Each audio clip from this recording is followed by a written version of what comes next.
Let me be direct with you from the outset.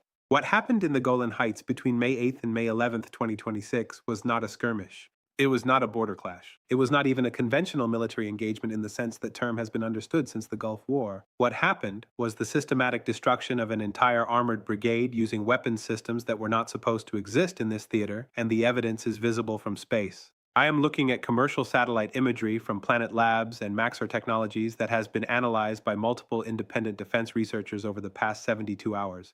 What it shows is not ambiguous. What it shows is 420 distinct thermal signatures consistent with catastrophic ammunition detonations in armored vehicles. 420 tanks, armored personnel carriers, and support vehicles destroyed across a 40-kilometer front in 72 hours. And the Israeli Defense Forces have not issued a single official statement acknowledging the scale of the losses. In the next 20 minutes, I am going to walk you through exactly what happened, what weapons were used, and why this represents the most significant reversal of Israeli armored doctrine since the Yom Kippur War in 1973.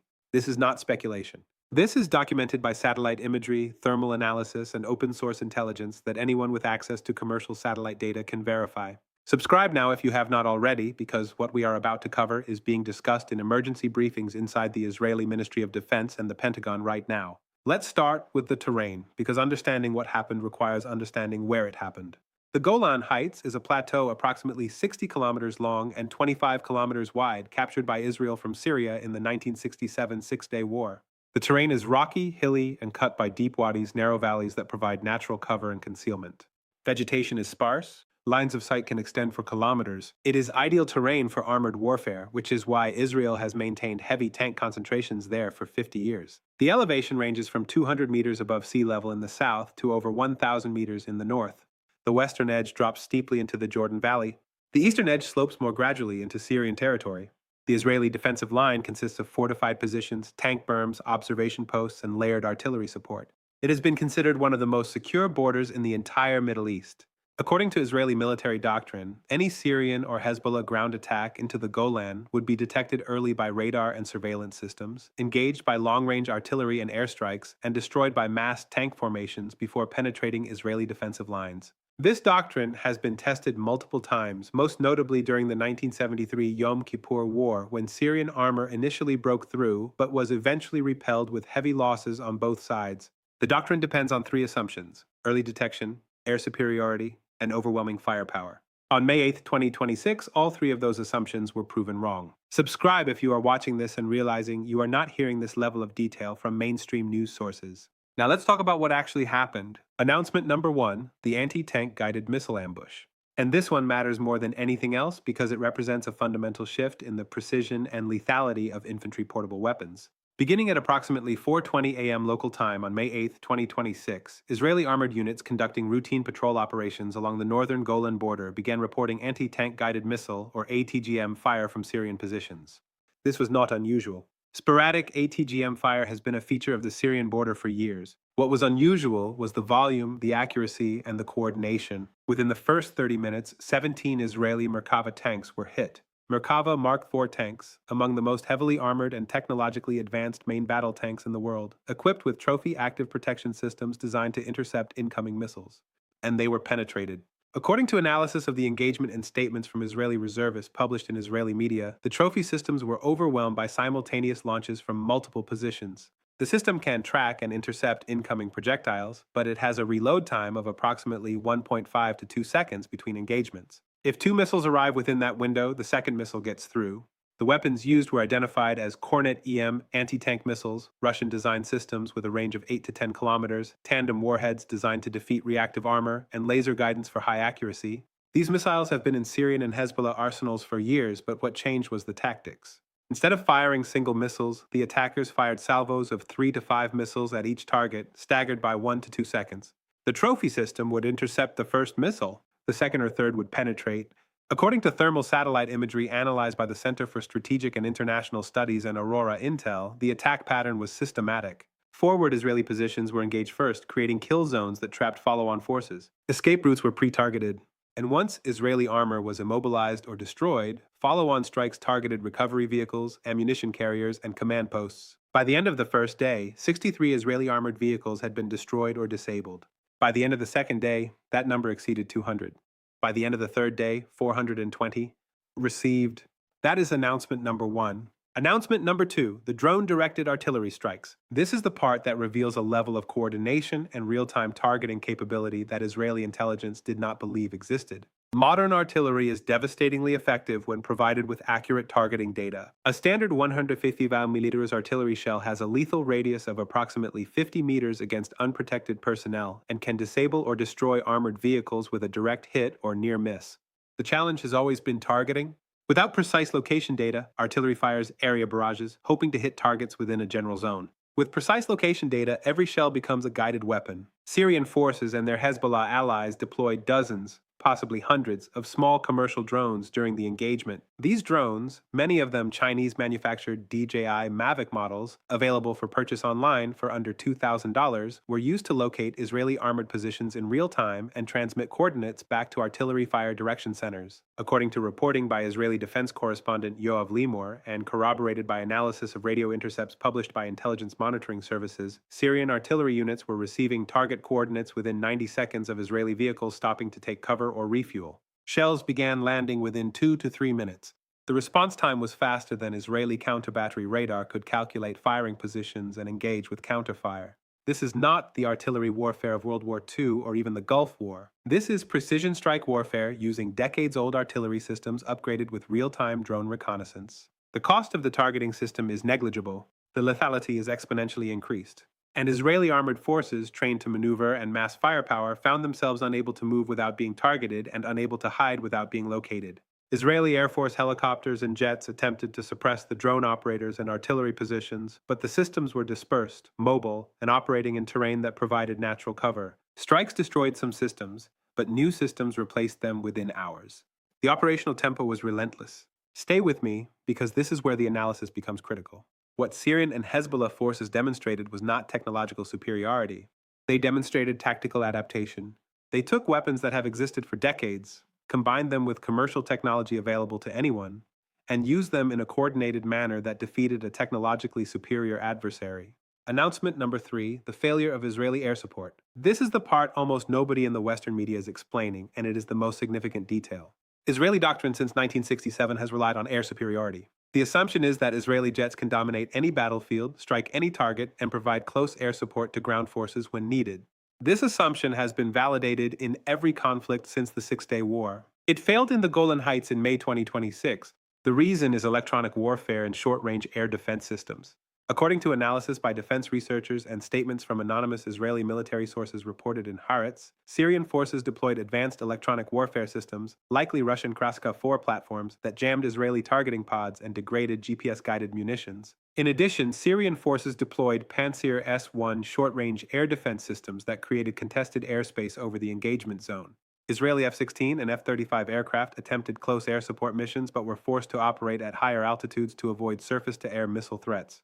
From higher altitudes, targeting accuracy decreases, especially against dispersed mobile targets. Several munitions missed their intended targets. Others struck areas where targets had already relocated. The combination of electronic warfare, air defense systems, and mobile tactics created an environment where Israeli air power, the cornerstone of its military advantage for 50 years, was significantly degraded. Not eliminated, but degraded enough that it could not prevent the destruction of 420 armored vehicles over 72 hours. Think carefully about what this represents. When a regional military force can create a contested environment where the most advanced air force in the Middle East cannot provide effective close air support, that is not a tactical setback. That is a strategic problem. It means the fundamental assumption that air power guarantees battlefield dominance is no longer universally true. Received. That is announcement number 3. Now let's talk about what is really happening behind the headlines, because the official story and the real story are very different. The official Israeli government position is that operations in the Golan are proceeding according to plan, that losses are within acceptable parameters, and that the situation is under control. This is the message being communicated to the Israeli public and to international allies. It is not accurate. The real story is the emergency redeployment of reserve armored brigades, the activation of older tank models pulled from storage, and the initiation of a crash program to retrofit active protection systems to vehicles that currently lack them.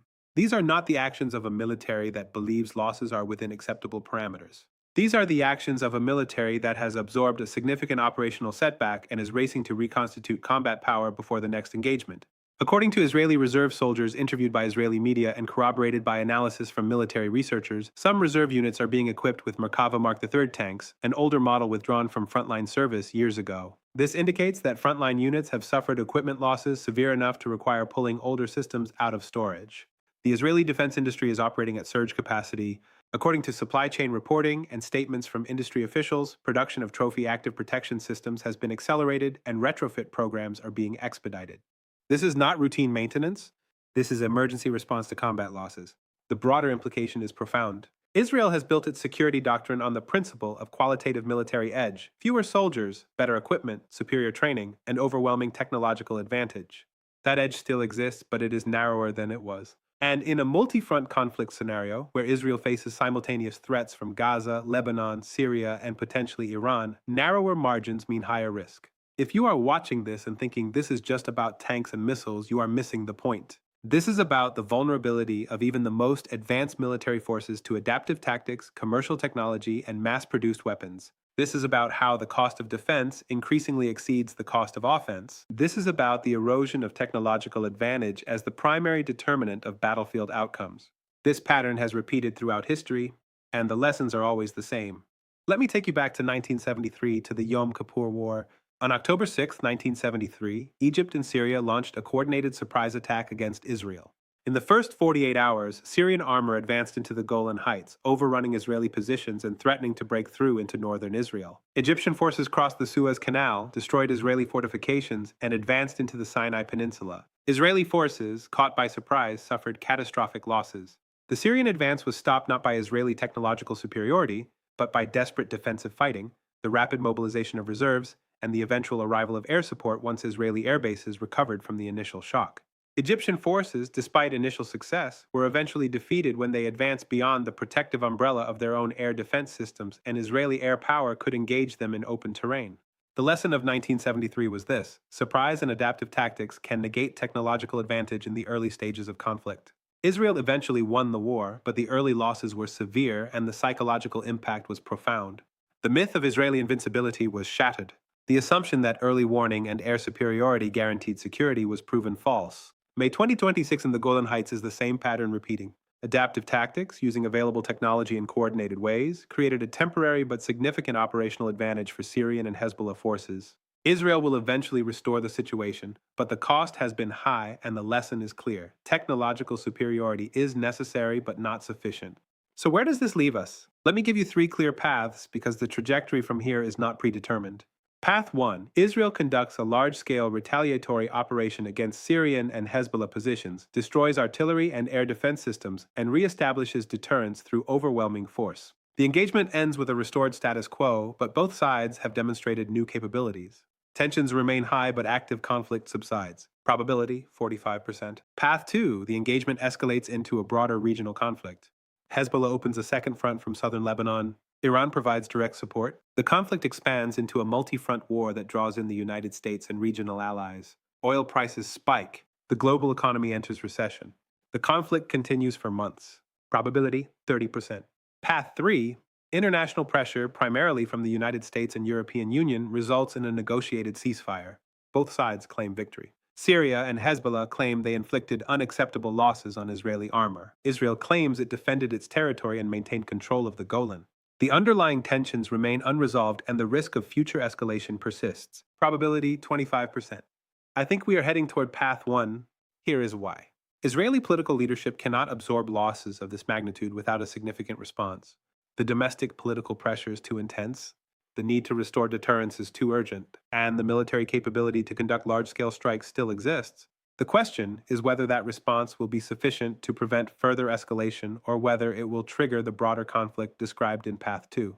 The fundamental question is this: has the balance of power in the Middle East shifted enough that Israel can no longer rely on technological superiority alone to guarantee security?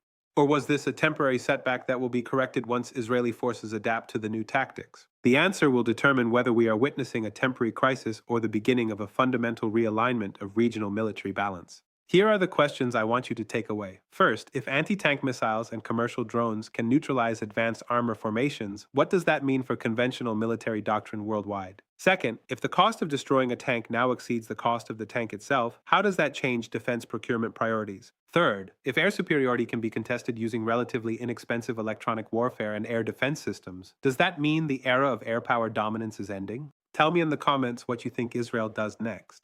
Tell me if you think this escalates into a regional war or if diplomacy prevents further conflict. Tell me if you believe path 1, 2, or 3 is most likely. We will keep tracking every development. That is what this channel does every day. Subscribe now. Share this analysis with everyone trying to understand what just happened in the Golan Heights.